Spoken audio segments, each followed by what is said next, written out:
Hello. हम लोग permutation combination पढ़ रहे हैं, तो आगे कंटिन्यू करते हैं। नेक्स्ट टॉपिक है डिस्ट्रीब्यूशन ऑफ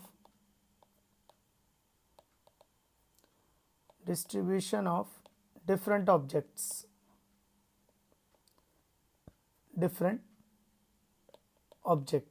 मतलब पी भिखारी हैं, P1 P2 से लेके पी भिखारी हैं, और A1 A2 से लेके AN ये डिफरेंट चीज़ें हैं। तो ये कितने तरीके से दे सकते हैं। अब देखो, पहली चीज़ ये मैंने कि उनको भिखारी क्यों बोला, मतलब ये पी पर्सन्स हैं, इनको भिखारी इसलिए बोला कि किसी को कुछ ना मिले, किसी को कम से कम एक मिल जाए या सब कुछ मिल जाए। तो इसको बोलते हैं नन वन और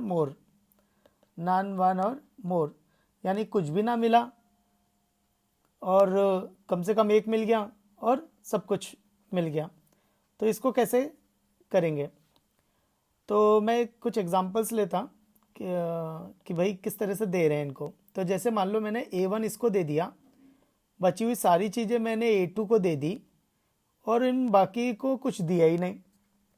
या ऐसा भी हो सकता है कि मैंने इसको A2 दे दिया और A1 A3 से लेके बाकी चीज़ें इसको दे दी, बाकी भिखारियों को कुछ दिया ही नहीं।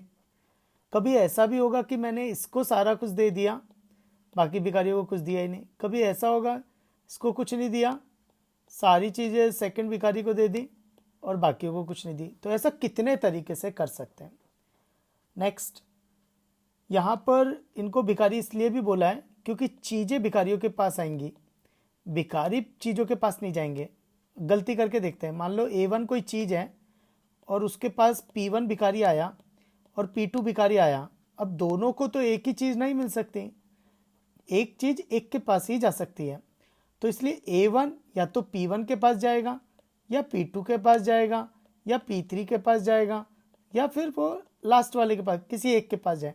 तो चीज़ें भिखारियों के पास आएंगी, भिखारी चीज़ों के पास नहीं जाएंगे। नेक्स्ट, ऐसा कितने तरीके से कर सकते हैं। तो देखो, A1 चीज़ कितने तरीके से जा सकती है। A1 चीज़ P तरीके से जा सकती है। A2 चीज़ कितने तरीके से जा सकती है, P तरीके से। ऐसे ही AN कितने तरीके से जा सकती है, P तरीके से।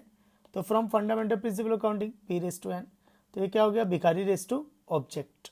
P⁻n यानी भिखारी रेस टू ऑब्जेक्ट।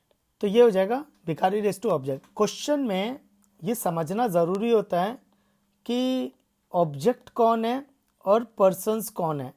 जैसे मैं एक एग्जांपल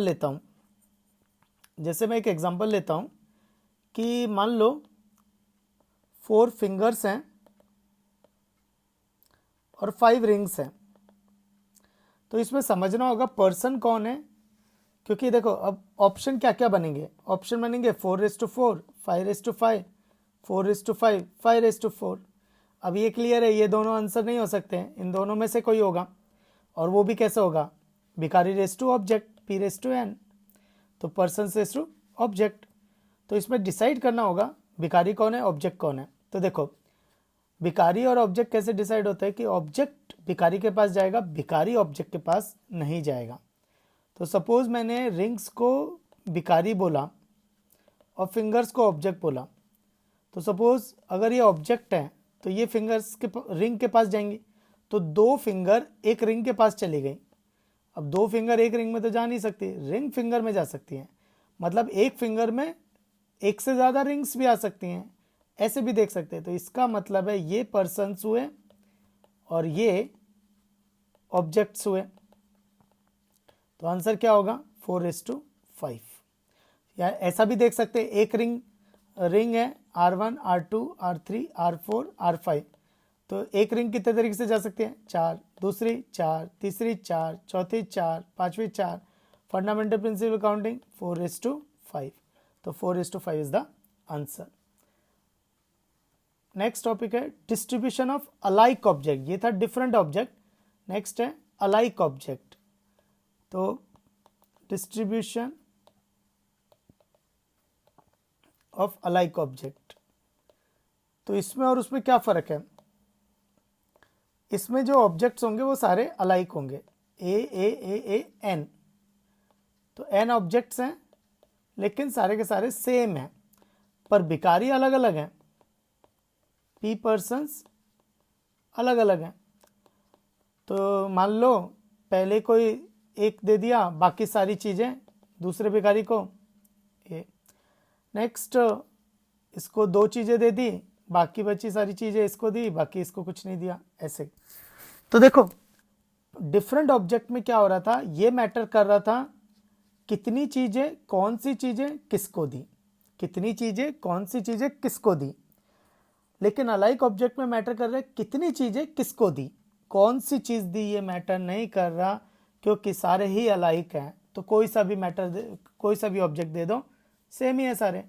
तो कितनी चीज़ें किसको दी ये है, और इसको बोलते हैं बैगर मेथड।